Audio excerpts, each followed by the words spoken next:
Because nowadays the newspaper, the internet almost says that which prime minister are corrupt, how many million billion, right? Yeah, so we hope that this problem will not be our country, will not be in our country. Because now the teenagers almost in front of the computer and seeing using the internet, right? The newspaper is lesser people to see about the newspaper. Not to say not interested at all, because daripada situ juga kita boleh tahu perkembangan Malaysia ni kan, apa yang jadi, apa yang tak jadilah. Mostly is from TVs, radios, and sometimes papers, newspaper and internet lah. FB lah sekarang ni kan, sekarang dah banyak FB.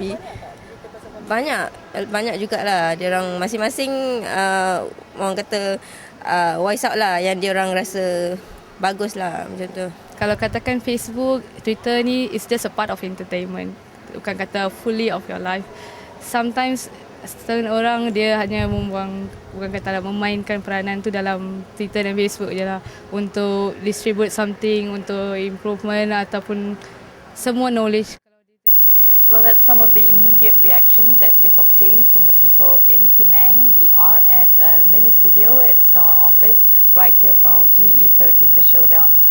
Our program is on social media election, one of the few phrases that was used by Prime Minister Dato Sri Najib Tun Razak to describe GE13 as being a social media election. And with us is social media personality, Mr. Tan Keng Liang, who is also Kedah Gerakan Youth Chief. Welcome to our mini studio in Penang, Mr. Tan. Yeah, you are known as being very active on Twitter with 41,000 followers to date. Am I right? Yeah. How are you using and planning to use this media for the coming election? The media, this new media is actually a way that we send out our views and we gauge the sentiments on the ground. What we can do is that on two sides, besides giving our views to the people, to give them alternate views, how they should vote, we can also gauge what their sentiment being on the ground so that we can deliver what they want. So I look at the two-pronged things that we are. Is it effective? How effective is it? It is in some sense. Let me give an example. When Bersih wanted to hold a demonstration in the street, in some way, there are people who agrees with Bersih's things that they want to implement on the political electoral reforms. But at the same time, that I noticed from the social medias like the tweets and the response that I get from Facebook, people don't agree as to the methods that they use to promote their agenda. So people don't want the violence, street demonstrations that lead to violence, chaos. So these are things that I realized. Therefore, I use that as a gauge, the sentiment of the people, and that's where I suggested also that you have to look it into a more peaceful manner, such as holding the rallies in stadiums.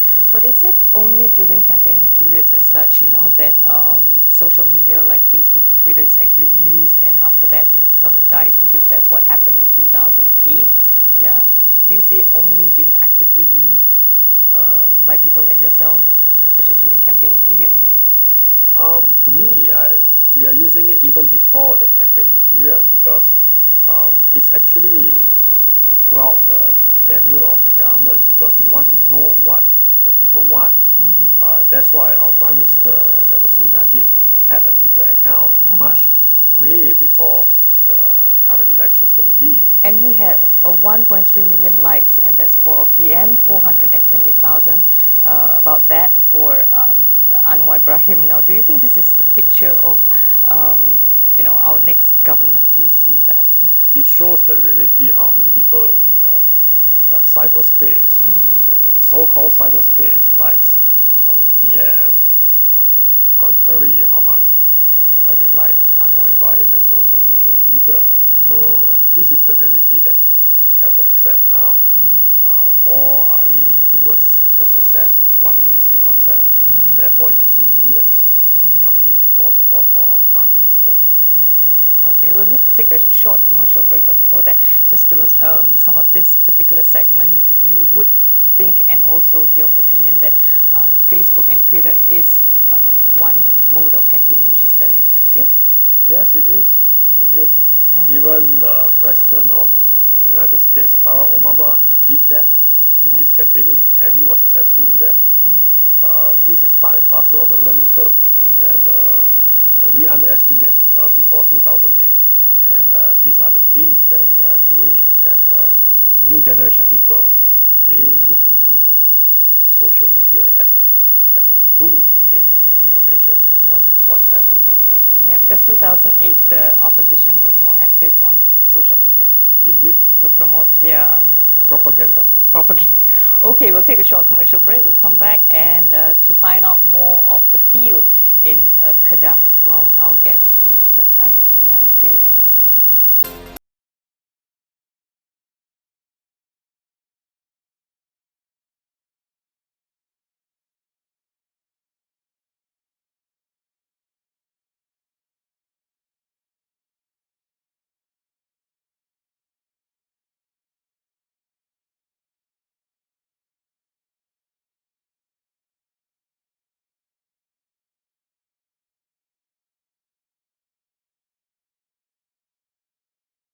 Thanks for staying with us on GE13 The Showdown at our mini studio right here in Penang.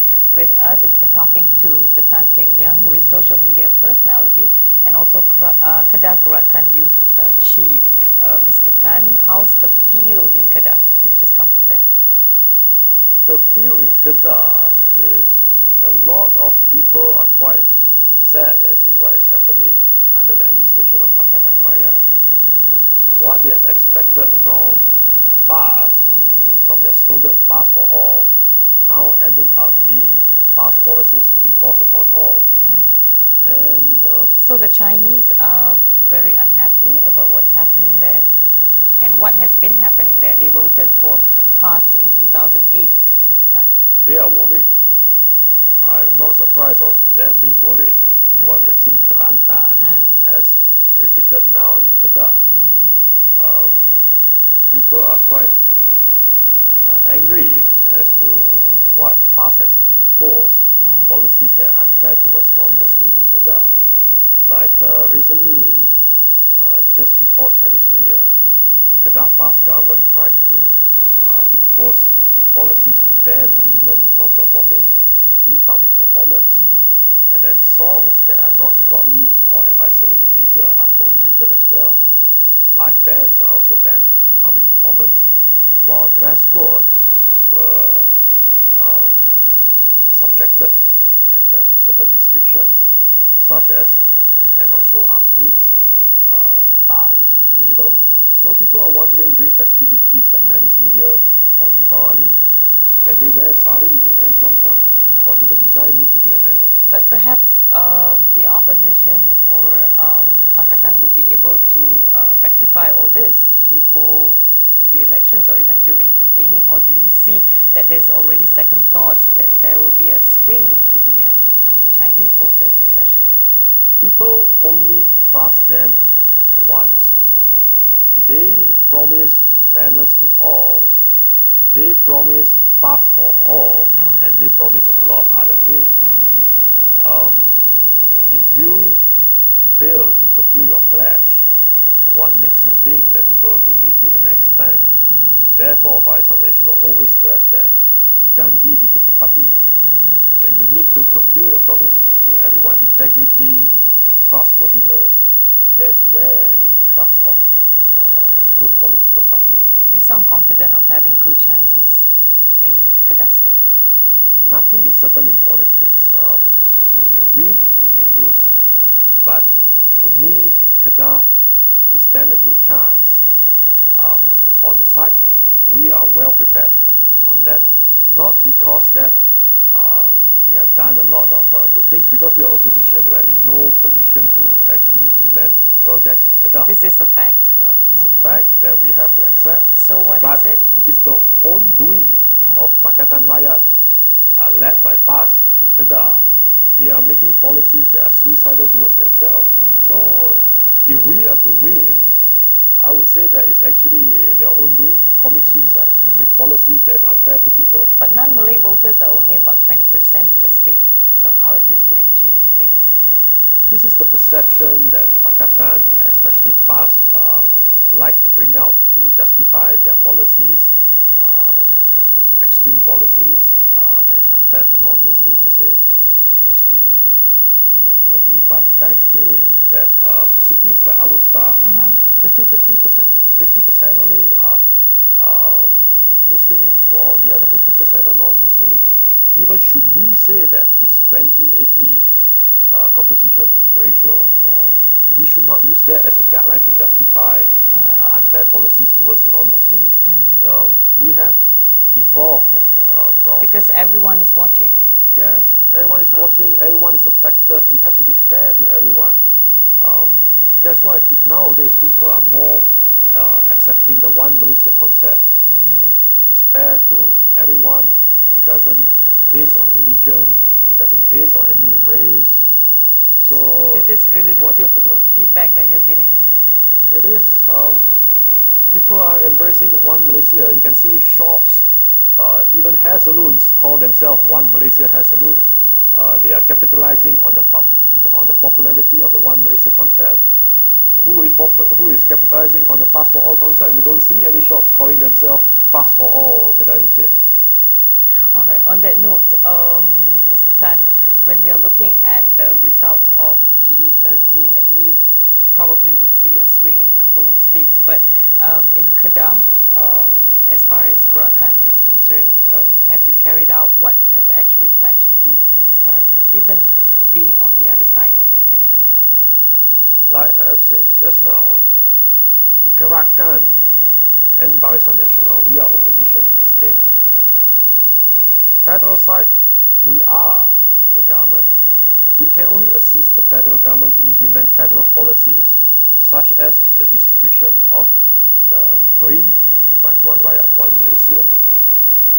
We can help to gauge the sentiment of the people in Kedah, send the feedback to the federal so that they can implement what the people want.